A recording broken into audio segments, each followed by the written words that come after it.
Welcome to Oregon Voters Digest, the program that brings forward the social and political issues that are important to people living here in the Pacific Northwest.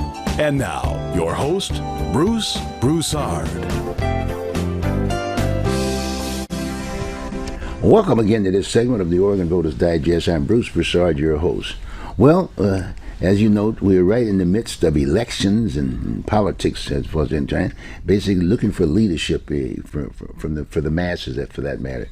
And we've been focusing on Oregon, more specifically the largest city in the state of Oregon, that is Portland, Oregon. And these are basically where the majority of the issues are, and the majority of the solutions are. And we've got a major change in government here for the city of Portland. As you know, we all know, for those who are new to the show, and for others, just an update. We're going to have 4 districts now here in the city of Portland. That means we're going to have 4 districts, and there will be 3 commissioners per district. That's 12 people, including the mayor and city manager and several other staffers, if you will, along that line. And that's going to be a very interesting piece. It's the first. And then with all our issues that we're having and we're facing with around the country, for that matter, we're well known. We've got, as if that we've got a large neon sign out there to the world. It said, "Come to Portland, come to Portland, and just add to the issues." And you can solve your problems here. If you're homeless in other states and this, that, and other, a lot of times they'll give them vouchers. They'll give them vouchers to come to Portland. And having given those vouchers here, there's no housing or whatever. But the fact of the matter is, it puts a lot of the issues on the taxpayers in many ways. But it still is a government of the people, by the people, and for the people. That's a very serious piece. We pay the bulk of the pay, if you will. And a lot of times we're looking at the people who are coming here and the people who are here, if you will. They also are paying their rent. They're paying a rent. I'm looking at a very simple kind of a form of who's responsible for what, and that's a very important aspect of it. So anyway, I'm giving you that, but let's get right into our guests. I might add that the guests that I'm inviting at this point in time, initially I was inviting a number of the individuals who are interested in running for office, because we're right in the midst of election. We got presidential election, we've got state elections throughout the country. But here in Portland, we got a major issue and a problem. We got to basically try to solve the problems of leadership here in the city of Portland, the largest city that we have in the state of Oregon.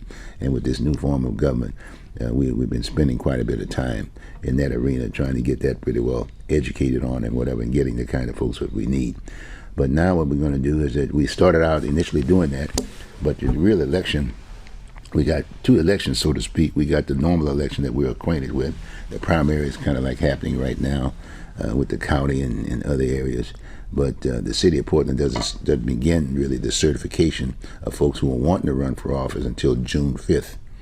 And then from that point on, we'll have a kind of like another primary and another primary and a general election. So it's a little confusing. So just bear with me, so to speak, at this point in time.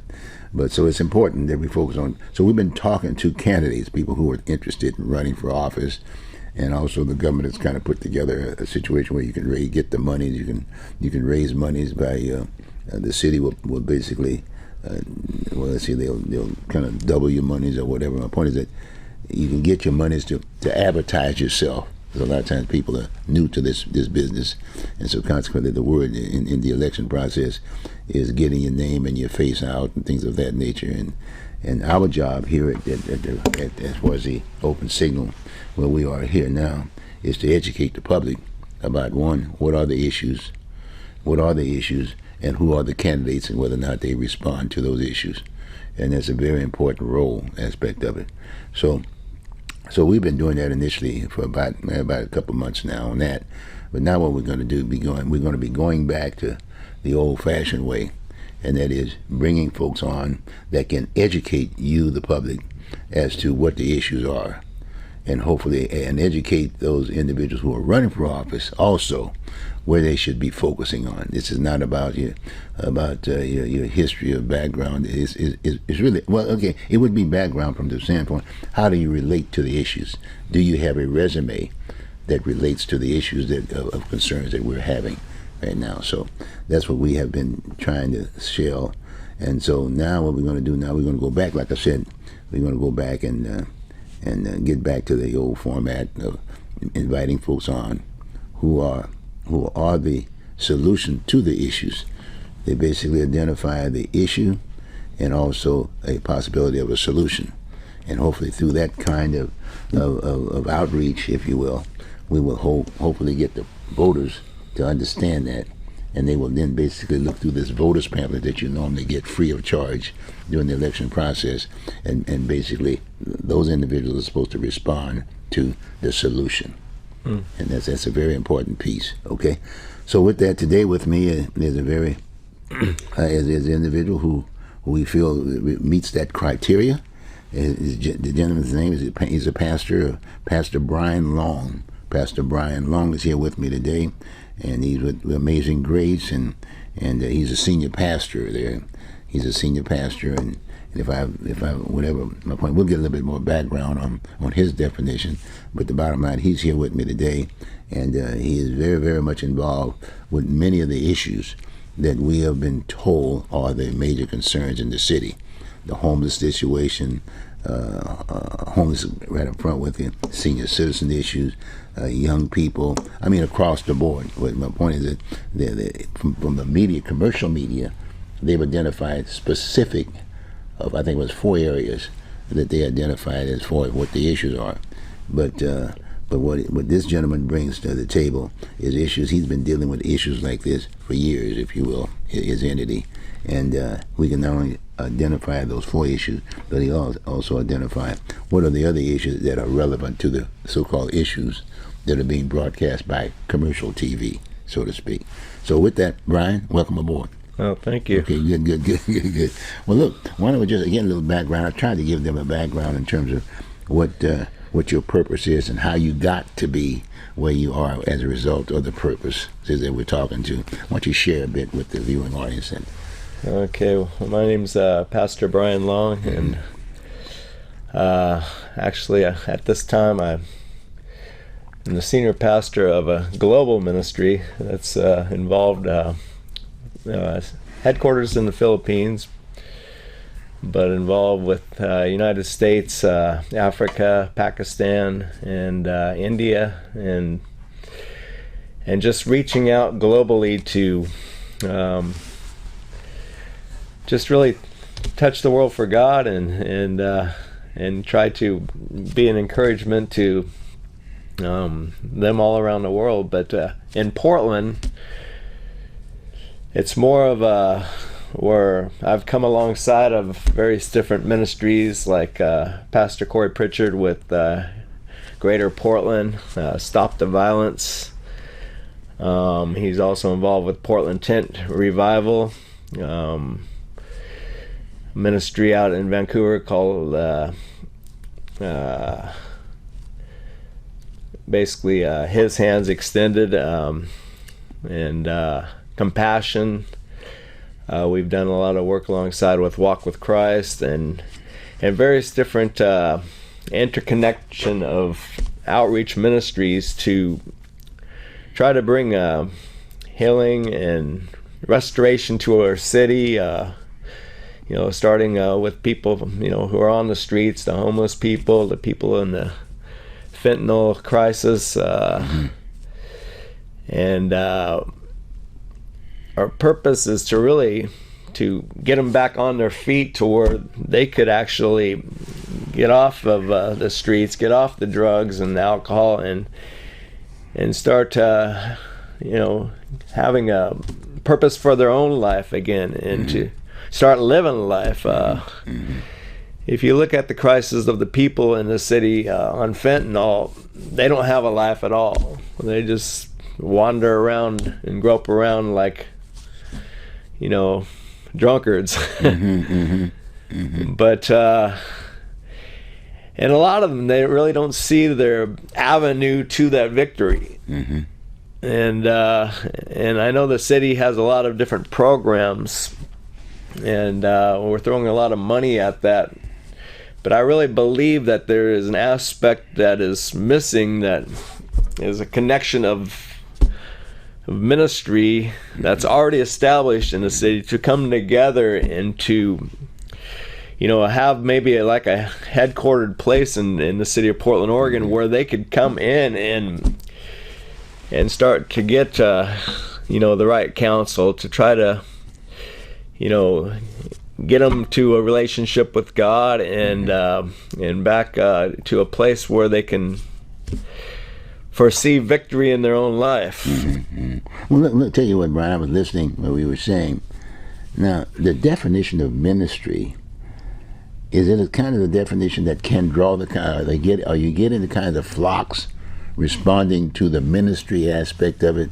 Because a lot of times, people look at it and say, well, ministry, what is the definition of ministry as it relates to these people? I hear where you're coming from, but... Well, to be a minister is to be a servant. Okay, a servant, okay. And, I go down to the streets probably 3 to 5 times a week. Mm-hmm. And almost every time I go down there, because I talk to the people on the streets, and almost every time I have somebody who's ready to get off those streets and to get back into life, but there's no place to bring them, no unsafe environment to bring them to where they can start receiving counsel.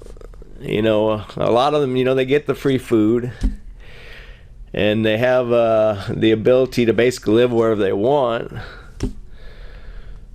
So, and then they're stuck on the drugs and the alcohol and the fentanyl and whatnot. So they're in such a bondage that they need help getting to a place where they can feel safe to receive counsel, to receive the help that would enable them to overcome the drugs and alcohol, and to really,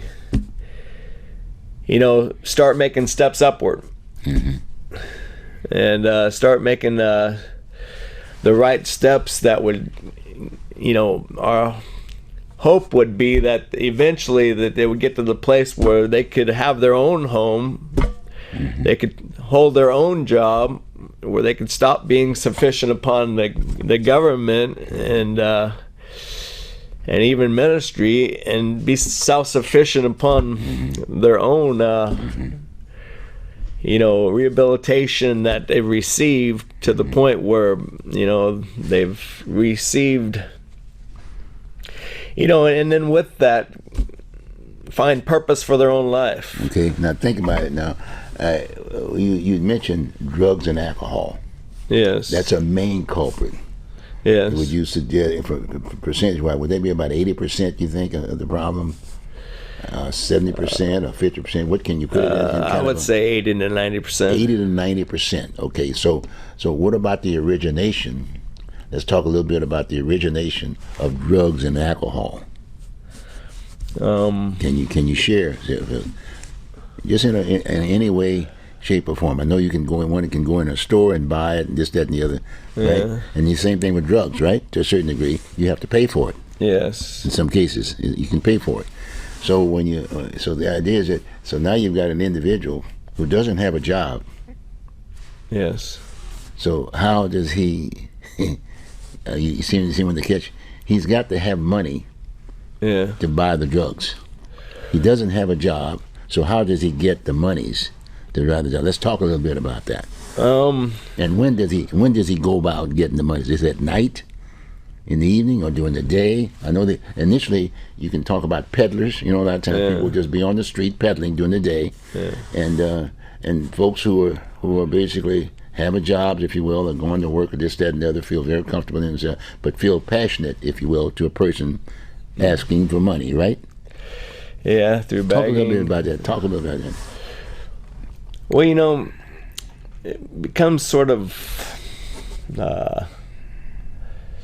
like a way of life to these people. Okay. And it's very interconnected with their friends. Right, okay. So, you said just friends. going back to my own life, back when I was growing up, as early as like 6th and 7th grade, I started getting involved in drinking. Okay. and you know, and for us back then, especially once I came into the high school era, everybody was drinking, everybody was smoking weed, everybody was, you know, doing most, you know, of the simpler drugs, and then some were getting more into the hardcore drugs, you know, and going deeper into the methamphetamines, heroin, or whatever else. You know, it would sort of piggyback on the next, you know, like this one. But for us back then, and I'm talking about in the 80s, Okay. it was sort of a way of life for us. Okay. And it was something like everybody sort of did it, you know, and even though, and most of them had great parents and great families, but yet we found this way of life that was all about the party and going to the parties and associating with one another. Well, let's talk about accessibility while one's going to school during those years, like in the 80s. Yeah. Okay. Now they're supposed to be in a controlled environment when you go to school, right? You would think so. You would think so, right? But there's a responsibility that's being missed, if you will, by the educational system to a certain degree. Are they supervising it right? Are they making sure that element is not part of their education? How do you address that? Can you talk to that a bit? My point is that, you know what I'm saying, are they have guards on the doors, or this, that, and the other? Well, they didn't have very many guards back then. Okay. But yet we had a place across. I went to Gresham High School. Okay. We had a place right across the street from the high school itself. It was known as the Grotto, and people would just go right behind this building throughout the day and you know, drink and smoke weed and do all that. Right. Even Even with the right across the street, there's a school. Yes, right. So you would think the administration and the school system would have been aware of that situation. Oh, they were definitely aware. They were definitely aware, but what did they do about it? Well, probably very little. I mean, as far as you know, I mean, of course, they would discourage it if they saw it, you know, within them, but there was very little that was being done to help the situation. That was just basically right outside the door. Well, let's think about who's responsible for that. Well, for instance, alcohol in our state, if you will, is pretty well controlled by the state. Yes. There's not independent entities, you know what I'm saying? You have to buy alcohol from the state. Okay?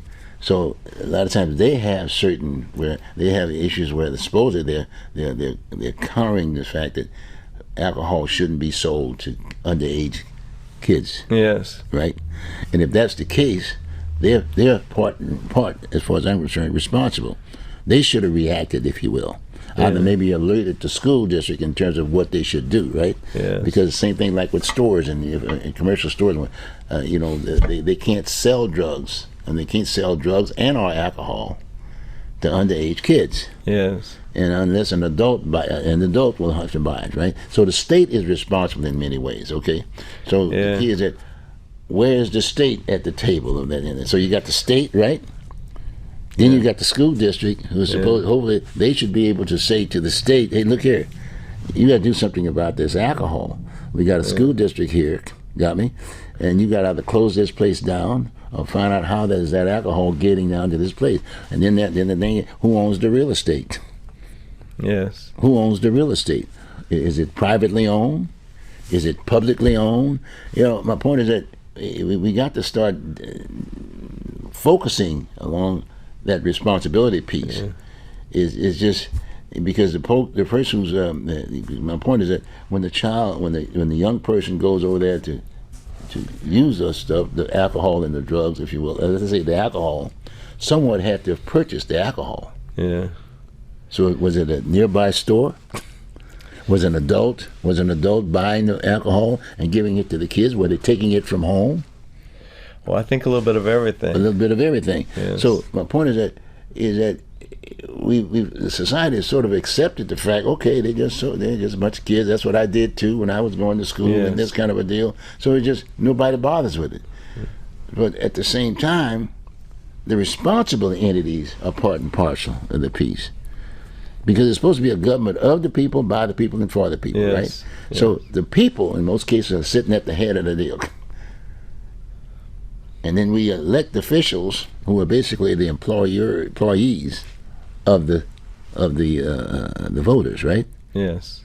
See, so consequently, somebody has to be responsible in that chain. Yes. And we're not doing that. Now I'm throwing that to the table, because Well, the greatest result that I've seen throughout my life, especially back younger, is where also different ministries got involved.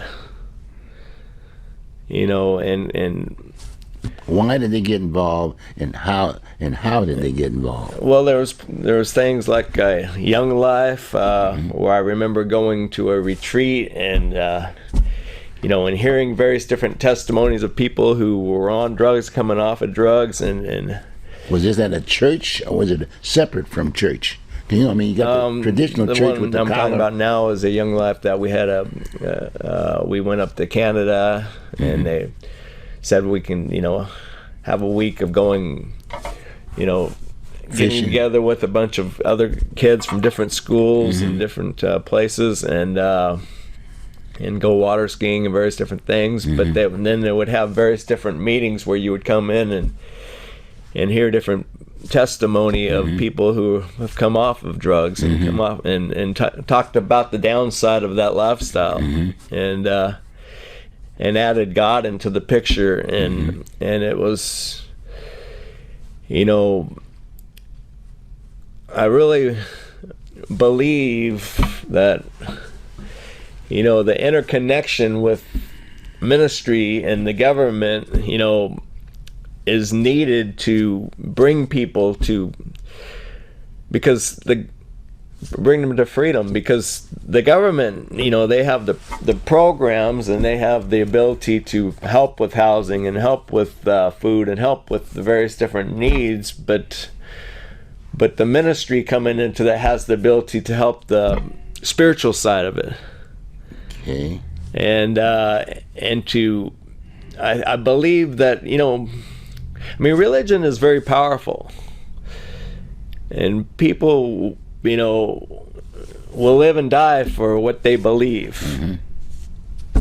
And so I believe that there has to be that interconnection within the government and the ministries to really, if we're going to affect our city in a positive way and bring it back to a place that is safe environment, where people are rising up out of the midst of the drugs and alcohol, that you're going to need both sides of that coin. Okay, let's talk about that for a minute. That the point you made about government and as you said, government and the ministry and then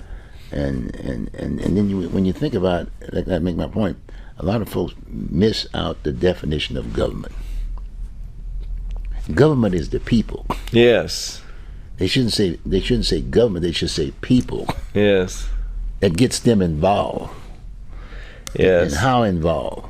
And then you say, well, who is representing the people? And that's the electorate. But from the people's standpoint. Okay. Right? You got me? Yes. So then now when the ministry comes in, there's two different entities there. The people. But the ministry is made up of people too. That's what I'm saying. I'm saying that. Yes. They're below the entity. The people are totally in charge. Yes. Now, if that's the case, we got to figure out, well, now how do we get them to understand that that's that responsibility there? Just like you said, when you have this little gathering of young people going to basically to kind of get some feedback in terms of what they're doing wrong and how they should be doing it right. It's as if to say developing disciples, if you will, to a certain degree. So that when they leave that encampment, they're going back to school, and they should be sharing their experience with other kids. Okay. So is there a follow-up from the standpoint to these kids going back to school, or is the place across the street from school still exists, and they're going back and getting right back in the same deal? My point: there's no follow-through. Yes. Yeah. That's what I'm trying to say. And then and then people still use the word government all the time. It's the government problem. No, look in the mirror. It's our problem. Yes, the and people's we're the ones problem. who have been affected, through crime and through Exactly. Seeing our loved ones, our children, or whatnot. Exactly. So my point is that we need to spend a little bit more time when that alcohol is poured in that bottle and sent out there to the city, sent out there to the people. Something needs to be done on the front end, big time. I'm just throwing something for discussion, Yes. if you will, got me? Yes. Because even now today, from the ministry standpoint, the churches across the board are having problems getting folks in the pews Oh yeah, to come to the church. and it's also very difficult to interconnect them That's and bring them right. together That's right. for a greater So cause. the young people who are there waiting to get trained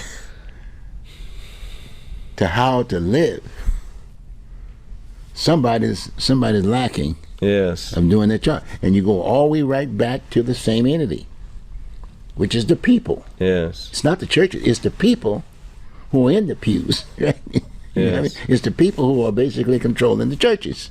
Yes. So the key is that how do we get that entity? Because everybody's different, they're doing their own thing. Because sometimes the majority, I'm just throwing some discussion, the majority of the people will kind of say, well, that's not my problem. I don't go to church anyway. Yes. I got a couple of bucks and I can I'm not doing this, that, and the other. So But for the people who would say it's not my problem, it is their they're problem. still affected by the high crime. No, it is their problem. Yes, it is, because the effect of our society being in, caught up on the drugs, the alcohol, the fentanyl, Right. affects, in the homelessness. Right. It affects the whole society around us to where you got, you might live on this back cul-de-sac somewhere, and then somebody comes driving up and they decide to park there and live there, and now it's your problem. Yeah, exactly. And now you're being directly affected to it, but a lot of Exactly. people, until they're directly affected, they don't Right, see right. the need for change. Just as long as it's not in my backyard. Yeah. You hear that concept aspect there. Just like when you mentioned the fentanyl, that's something that people are aware of right now. Yeah, yeah. But when they're looking at it from their viewing or the access, the TV and radio and things of that nature, or entertainment and whatever. But for instance, we've lost 2 Walmarts. That's right. We've lost some Target stores. And it's all a direct result of these problems I'm talking about that evolve into crime. So they go in there and they start taking things from the stores and stuff, and with the high crime, where over off Holgate and 82nd, and then I believe there's another Walmart, but the crime got so bad that they can't even withstand to continue to do business there. Exactly. And the same things happen in our inner city, where last time I talked to a realtor down there, she said 65 of the buildings down there were unoccupied.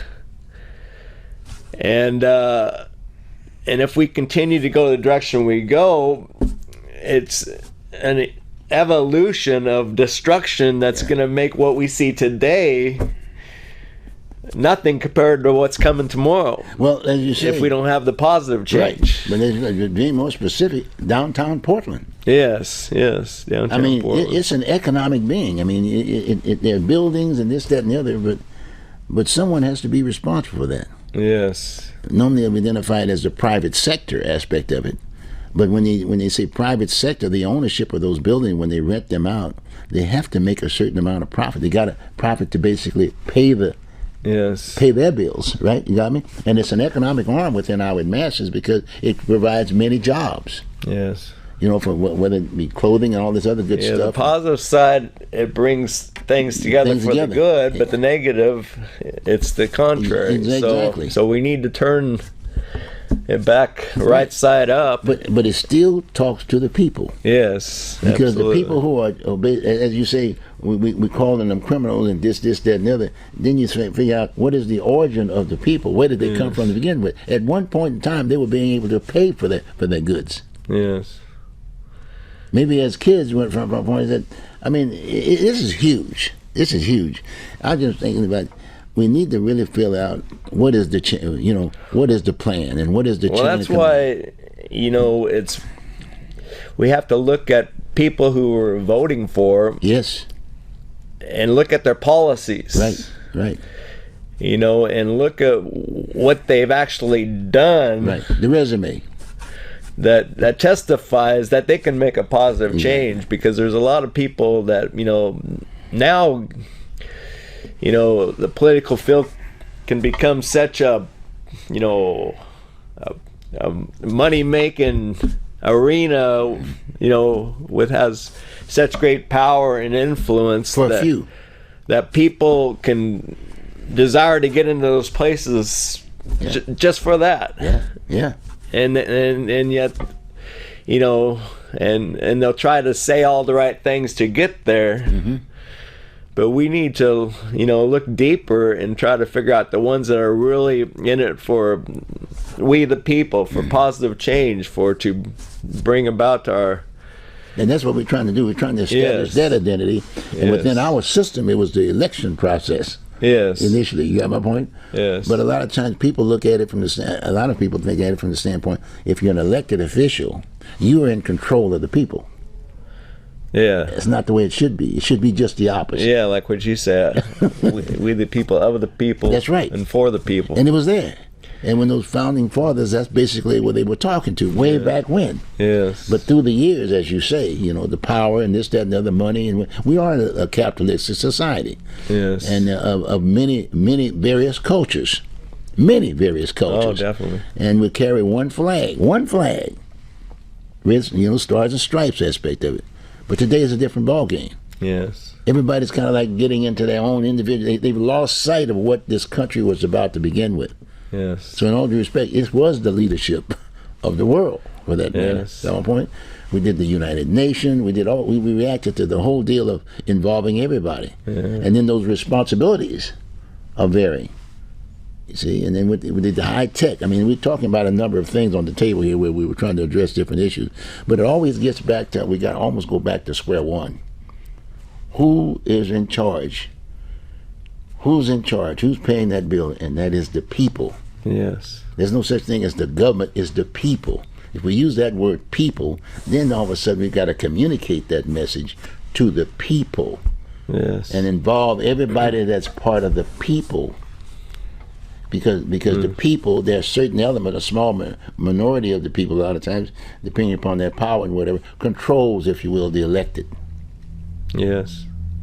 See, every little guy. So consequently, at one point in time, we're looking at it from the standpoint the person who creates the crime. But at one point in time, they were legitimate people, just like you said, your background. Yes. At one point in time, but you were able to get out but you could have just stayed right there. Yes. But there were certain things within your life you were able to get back to the table. So after you get out of high school, I don't do that anymore. I'm going to either go to college. And I'm going to do this, I'm going to do that. I got a job, I'm going to be a postal worker. Everybody had a job, and everybody had respect, if you will, for those wages. Yes. Everybody had respect. So whether if you're a millionaire or you're not a millionaire or whatever, but you paid your bills. Well, and the working class is really the ones that are probably hurting the most now and can benefit the best for, trying to solve these problems, because if it gets worse, it just adds up to more taxes and less jobs and more crime and less jobs.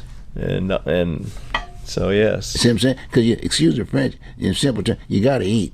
Yes. A person got to eat. He's got to have something, a roof over his head. And just being medical. I mean, when you start adding up those bills. you got to have the economic end of the businessman that will provide you with a job to pay those bills. Yes.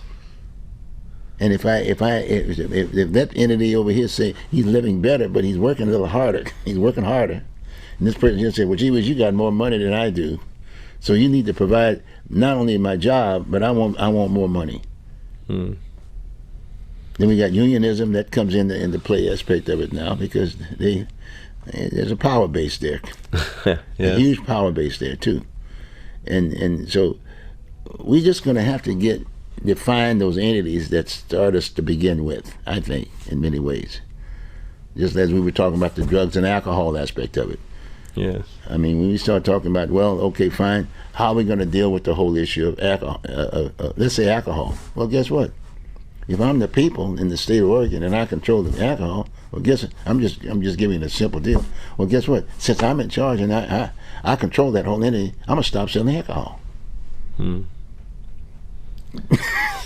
Then when you make that statement, then all of a sudden, well, Bruce, what are you doing making that kind of a statement? Because the individuals who are making the economics behind that alcohol, who are providing it and this, that, and the other, who have worked to get it to that particular point, will say, well, gee, wait a minute, you put me out of work.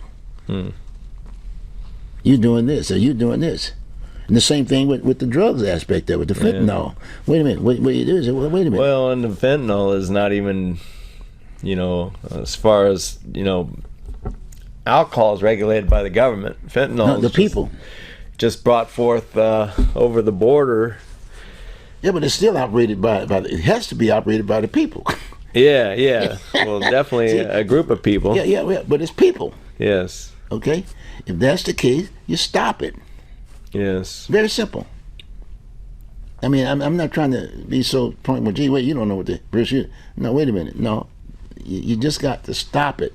You can't just say, okay, fine. You just let continue the fentanyl, providing it, if you will, to a group of people who is kind of like sitting in a situation where they don't have a job, nowhere to go, that type of thing, and it's just another alcoholic beverage, if you will.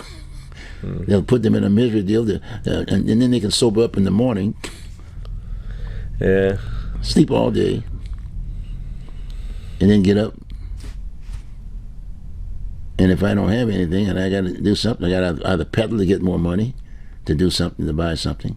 But we got the people that are now saying, well, no, we need to react to, if you will, their drunkenness, as opposed to their soberness. Because if they're sober, I could train them to get a job. And well, we've been in Portland, one of the most liberal type of drug type freedom laws over the whole nation, where we've pretty much legalized almost everything out there, to where, I'm down, like I said, I'm down in Portland, like 3 to 5 times a week, and people are shooting up or smoking their drugs right out there in broad daylight. The cops walk by. It's all, according to them, legal.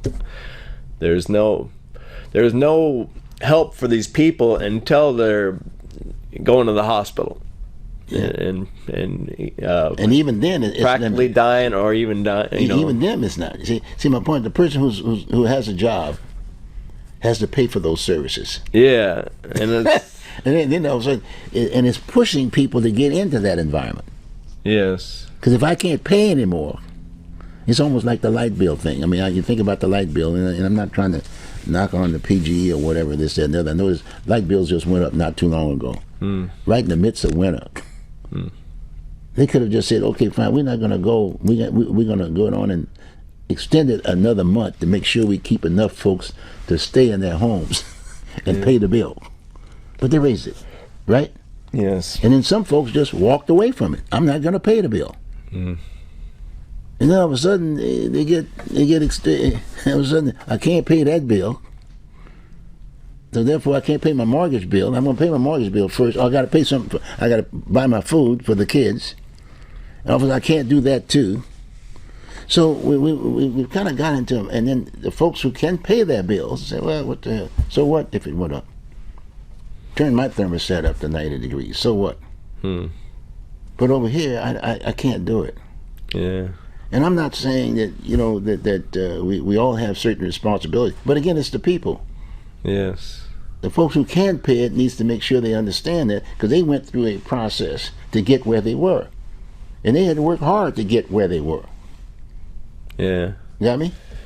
But sometimes you got to think about the repercussions of what happens when that person doesn't pay that bill.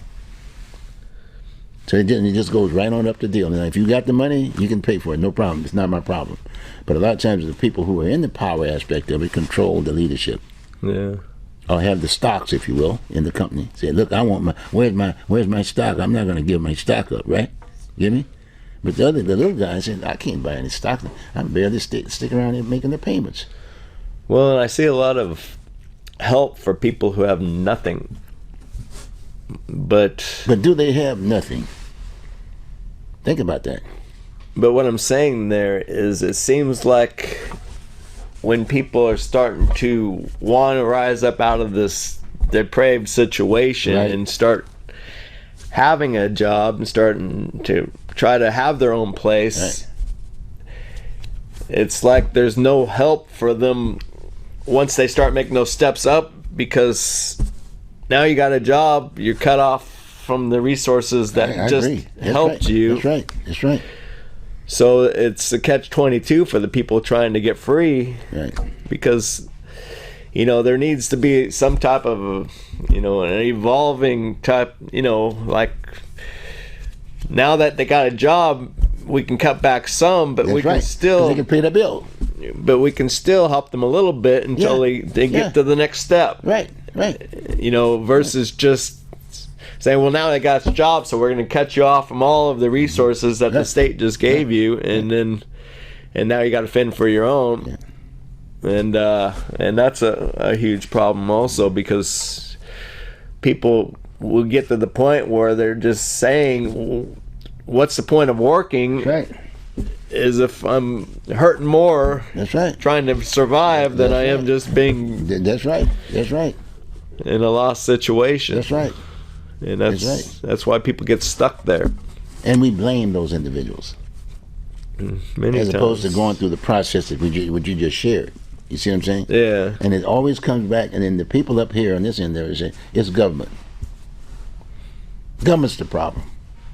I said, what is government? Who's government? We. That's right. You the people. Look in the mirror. Well, that's not my problem. Somebody else got elected. I didn't elect the person. Somebody else elected. And then I'll get angry at the person who had the power.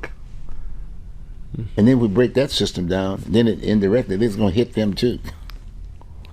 So, and you know, even a viewing audience, a lot of times they really don't know who controls. Yeah. Their position is that whoever's in charge, who's got the power, that's their business. And then that's one of the reasons why we're having this kind of a discussion. Yeah. Because I mean, I can go down there right now, find some guy who's ready to get back on his feet, who's just absolutely broken and wants absolute help. I mean, he's to that point, but I have no place to take him. Yeah. And yet there are, you know, that I've met over the years, a few different ministries that do help people there.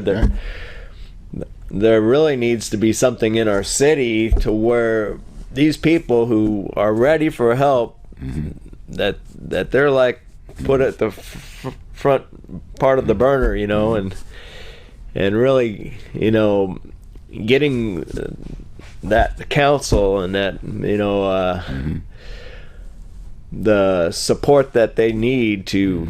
And I think that again is where government and ministry can really collaborate and bring in that to where, because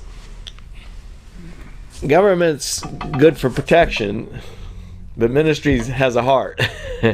Well, but think about it now, government is still, I mean, the ministry is still people. Yeah, and they're both people. And that's what I'm saying. So we're not talking to the right folks. But I think that the government doesn't really have the ability to get personal I mean, I'm talking about, like, for instance, with the police, or the hospital, or whatnot. They don't have the ability to get personal with the people they're dealing with. You know, where I think that people who are involved in ministry down there can sit down next to them and have a heart-to-heart sharing. Well, does the ministry understand who is in control? Who what?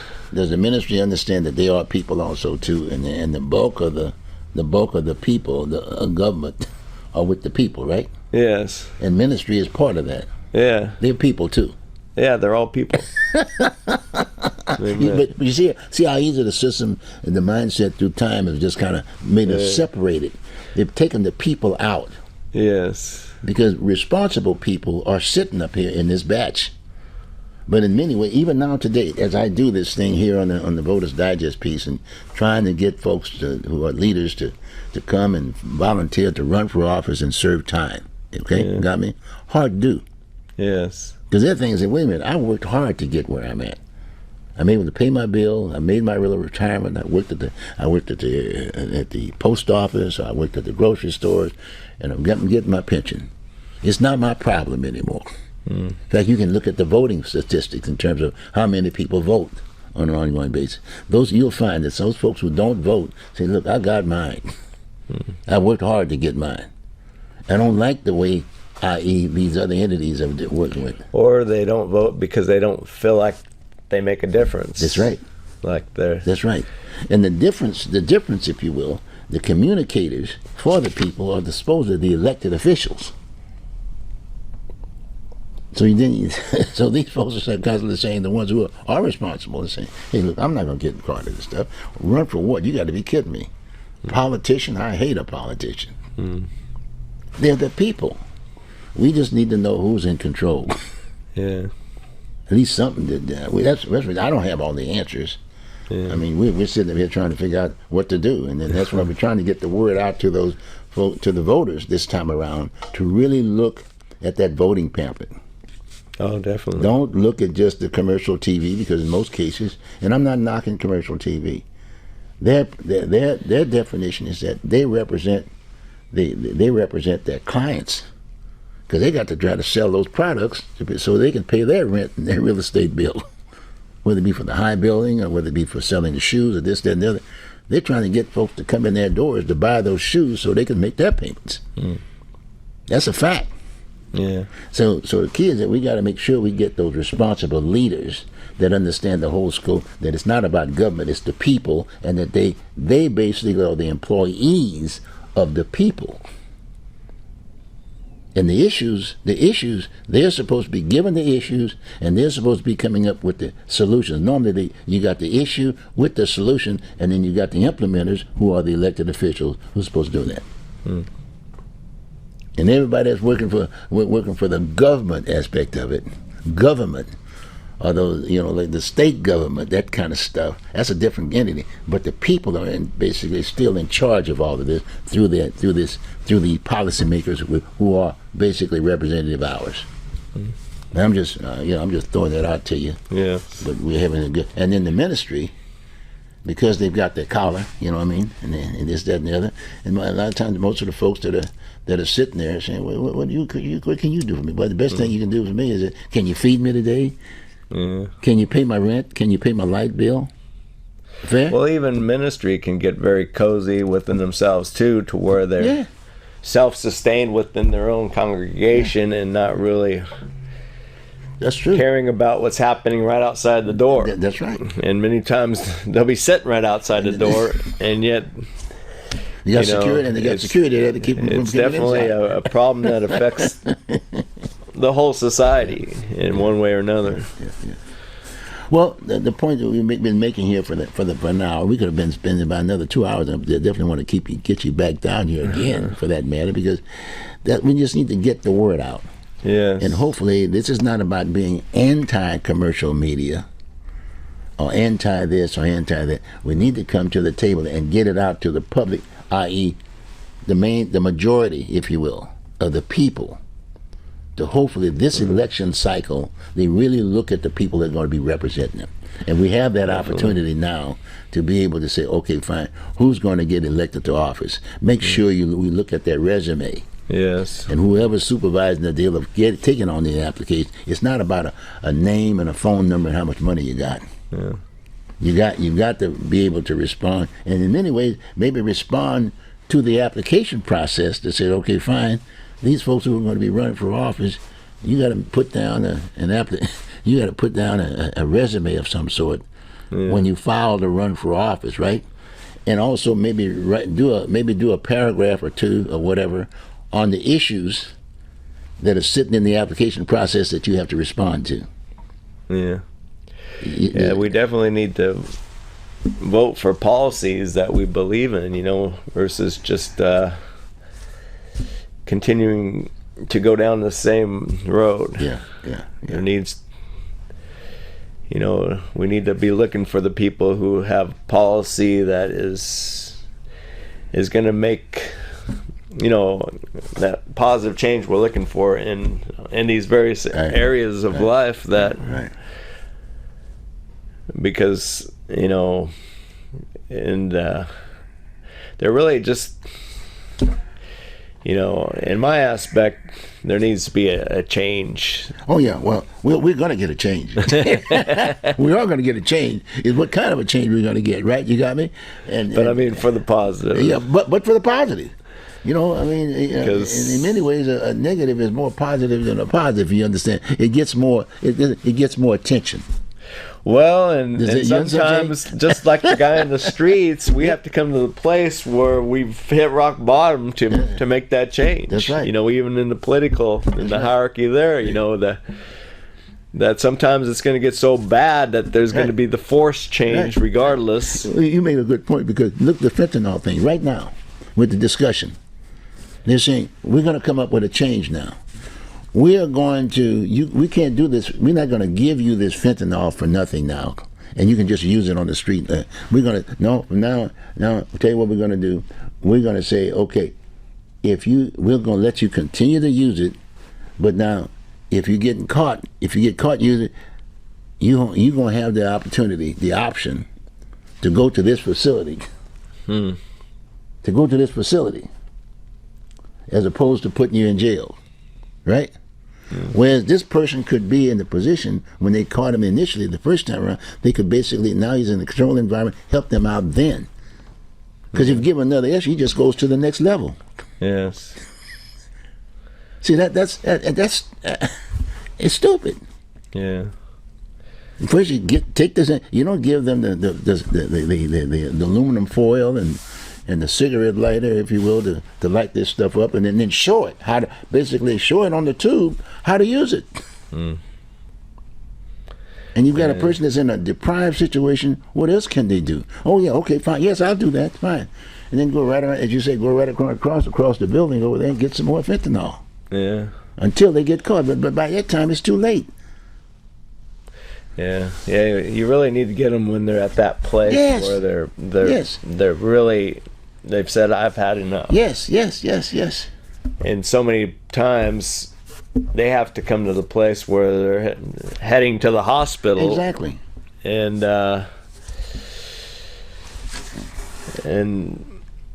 when fentanyl first came out, everybody was like, they're lacing it with everything. And it was like, it's killing massive people. Yeah. There was a fear of it, but now it's become so common amongst us that it's just now the new drug. Yeah. Just like cocaine when it first came out, and then they started, eventually smoking it. Yes. And accepting.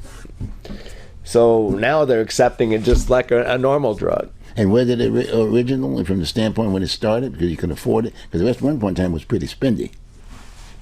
Segment of the people. Well, it was laced within like a lot of the different drugs. The parties.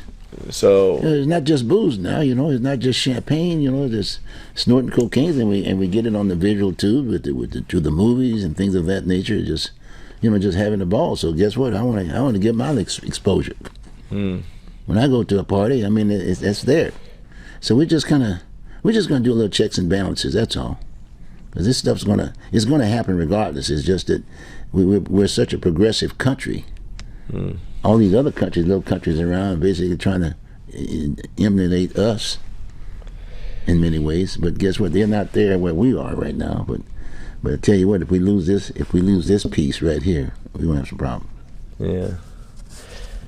Yeah, it was just I go to the Philippines quite often. Right. But going through like Japan and, Yes. and Taipei, I mean, they've not adapted these types of Yet. Yeah, but I mean, you can look around and everything's so clean, everything's Yes, so upstanding, and so my hope would be to bring us back to that place, Well, to we where, got the visuals here. Portland was a city of roses. Yes. Beautiful. You could walk along the waterline, the whole 9-yard routine. And everybody knows it. But there are certain segments here who are pretty well controlling policy and saying, well, it's not in my backyard. At one point in time, it is in my backyard. If I'm going to be in effect controlling policy, I've got to make sure that it maintains this city of roses. Well, in the situation today, I got my money. I can move anywhere I want to. I can do this. I can buy this routine. So consequently, hey, let's keep doing it, and I just keep the buildings and whatever. But it's affecting them. We just need to get back to the table, and those folks who are in that position need to make sure that they get back with the masses. Yeah. And keep the city of roses, so to speak.